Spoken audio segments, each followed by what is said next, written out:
Allez, comme promis, on va maintenant s'intéresser à la santé et aux nouvelles technologies qui révolutionnent les soins. Un exemple avec la chirurgie robotisée, moins invasive. Le CHU de Bordeaux dispose de 4 robots dernière génération pour une utilisation pluridisciplinaire. Gilles Coulon, Dominique Mazère. Comme dans un avion, le pilote s'installe dans le cockpit du nouveau robot dernière génération. Celui-ci est équipé de 4 bras articulés, commandés à distance avec les mains et les pieds. L'avantage du nouveau robot, c'est qu'il y a 2 consoles où on peut travailler vraiment à 2 chirurgiens et l'apprentissage se fait pas à pas, où on nous montre les gestes à faire et on peut les reproduire directement en basculant d'une console à l'autre. Les avantages sont multiples. Ce robot permet de réaliser des opérations complexes en chirurgie mini-invasive. Une simple incision de 3 cm à peine permet de glisser la mini-caméra 3D et les instruments pour opérer. Direction l'hôpital Olévêque à Pessac dans le service de cardiologie. Une patiente de 40 ans est opérée d'une valve mitrale qui fuit. Là aussi, le robot est très efficace. Au lieu d'ouvrir la cage thoracique, on a actuellement, au lieu d'une sternotomie, c'est-à-dire une incision devant qui fait environ une quinzaine de centimètres avec toutes les douleurs qu'on imagine en post-opératoire, on a une incision qui ne dépasse pas 2 à 3 centimètres et qui est très latéralisée, donc qui a en plus un côté cosmétique qui chez les jeunes femmes est quand même très très intéressant. Ce patient a été opéré d'un cancer du rein avec le robot. Conséquence, une limitation des effets secondaires et une convalescence raccourcie. Là, ça fait 3 semaines et moi, ce que je peux dire aujourd'hui, je me sens très très bien et bon, j'ai encore une petite semaine d'arrêt là et je pense que d'ici une semaine, je pourrai retrouver une vie mais alors complètement normale. L'investissement pour les 2 robots s'élève à 3 400 000 €. À ce jour, 3 500 patients ont bénéficié de l'assistance robotique. Et on va plus loin ce soir avec mes invités et l'on retrouve sur ce plateau le professeur Jean-Christophe Bernard qui me rejoint, médecin urologue au CHU de Bordeaux. On vient de vous apercevoir dans le reportage. Merci d'être avec nous. Bonsoir. Bonsoir, c'est avec plaisir. On l'entendait, 3 500 patients aujourd'hui au CHU de Bordeaux, sûrement beaucoup plus demain. Ça veut dire quoi? Qu'il n'y aura plus de chirurgie sans robot à l'avenir? Alors, on ne peut pas dire qu'il n'y en aura plus du tout, parce que les indications sont en fonction de la présentation de la maladie, des différents types d'organes qui sont atteints. Mais c'est sûr qu'on va vers une extension des indications, c'est-à-dire à chaque fois qu'on le peut, on propose une chirurgie mini-invasive et donc avec assistance robotique, parce que pour le patient, c'est mieux derrière. J'allais vous dire, c'est pas nouveau, ça fait presque 20 ans que vous pratiquez la chirurgie mini-invasive. Ça veut dire qu'il y a une réelle valeur ajoutée aujourd'hui ?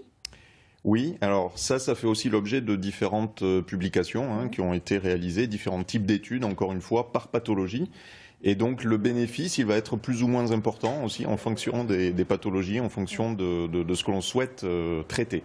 Voilà, donc il y a certaines chirurgies pour lesquelles on a démontré aujourd'hui un bénéfice net. Lesquelles, par exemple ? Par exemple, la chirurgie du cancer du rein, parce que c'est quand on fait notamment des chirurgies conservatrices, c'est des chirurgies qui sont fines, minutieuses et qui nécessitent, pour lesquelles l'instrumentation robotique est particulièrement adaptée.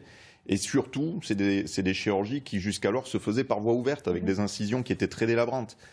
Et donc aujourd'hui, on arrive à faire aussi bien, voire mieux, qu'en chirurgie ouverte, mais par des petites incisions et donc avec un bénéfice pour le patient. Alors, les nouvelles technologies au service de la santé, c'est très vaste. On va rejoindre Eric Sabi qui nous attend à Châtellerault. Bonsoir, vous êtes le responsable du pôle fabrication additive de la société Coulot, société spécialisée dans les implants médicaux. Quel type d'implants fabriquez-vous et avec quels matériaux ? Alors, on fabrique beaucoup d'implants différents. Ce sont des implants bien sûr chirurgicaux qui vont des extrémités au rachis, genoux et hanches. Et les matériaux qu'on utilise pour l'instant, ce sont des titanes, essentiellement le titane grade 23, TA6V. Donc une matière implantable. Vous répondez à une demande médicale. Est-ce que ça veut dire qu'aujourd'hui on peut tout réaliser grâce à cette super imprimante 3D que vous utilisez?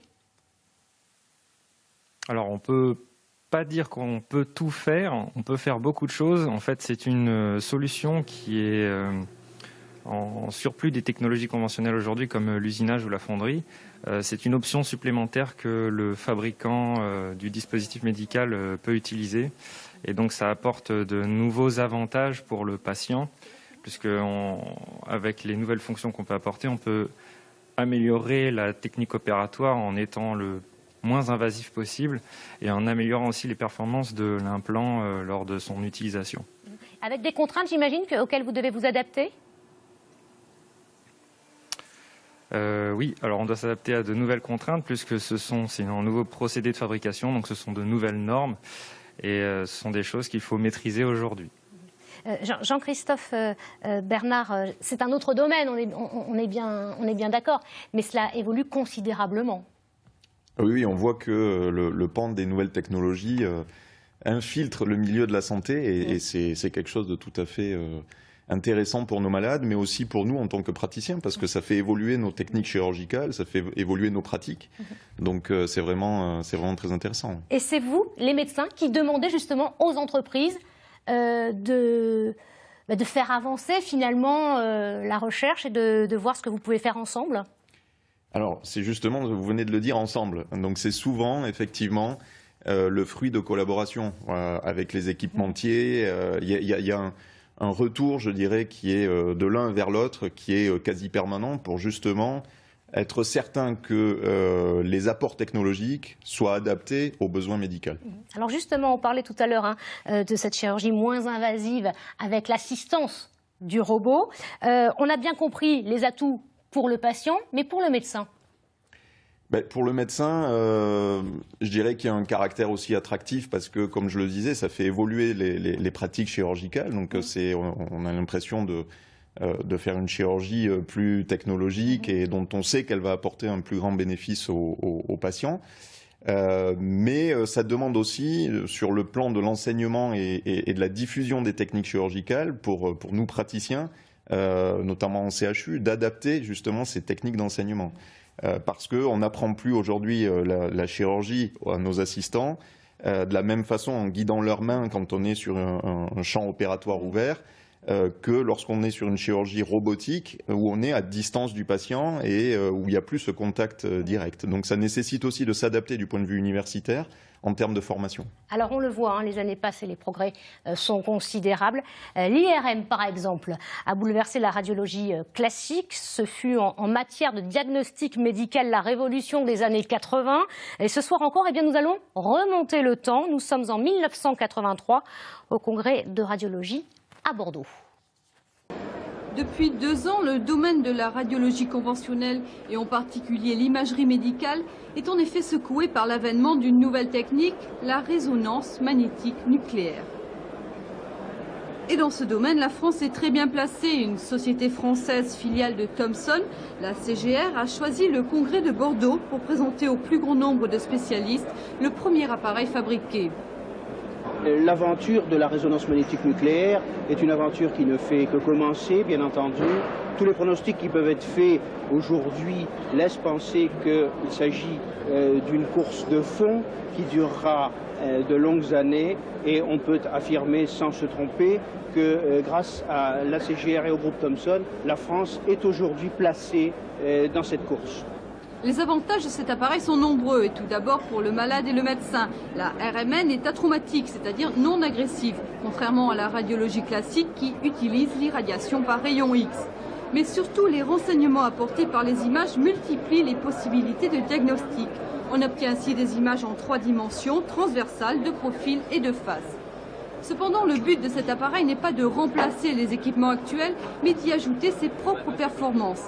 Reste à savoir si l'utilisation de ce système entraînera une réduction des frais hospitaliers. Éric Saby à Châtellerault, je rappelle que vous fabriquez des implants médicaux pour des clients français mais aussi à l'international. Quel est le défi aujourd'hui pour vous? C'est au niveau des matériaux et de leur évolution?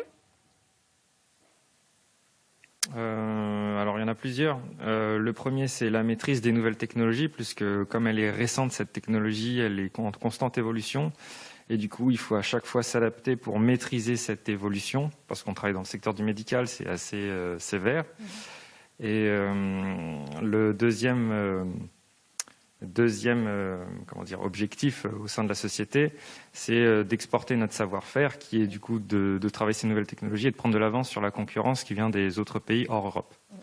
Jean-Christophe Bernard, on le voit, hein, les nouvelles technologies sont des atouts considérables pour le domaine de la santé et des soins, mais est-ce que finalement elles n'éloignent pas le médecin de son patient? Non. Je ne crois pas, très honnêtement, parce que la technologie sans le médecin derrière, de toute façon, elle sert à rien. Donc c'est vraiment un objectif conjoint qui vise à améliorer la qualité de service rendu médical. Et on a notre ami Châtellerault là, qui parle donc de l'impression 3D. Et donc c'est pareil, le domaine de l'impression 3D, par exemple, ça permet de faire des implants qui sont designé spécifiquement pour le patient. Donc vous voyez, au lieu de s'éloigner et d'avoir quelque chose qui est générique, vous avez au contraire quelque chose qui est totalement spécifique au patient. Donc c'est vraiment, ça permet d'être encore plus personnalisé, d'avoir des réponses encore plus personnalisées. Et c'est très complémentaire. Merci à vous deux pour votre éclairage, comme chaque soir maintenant.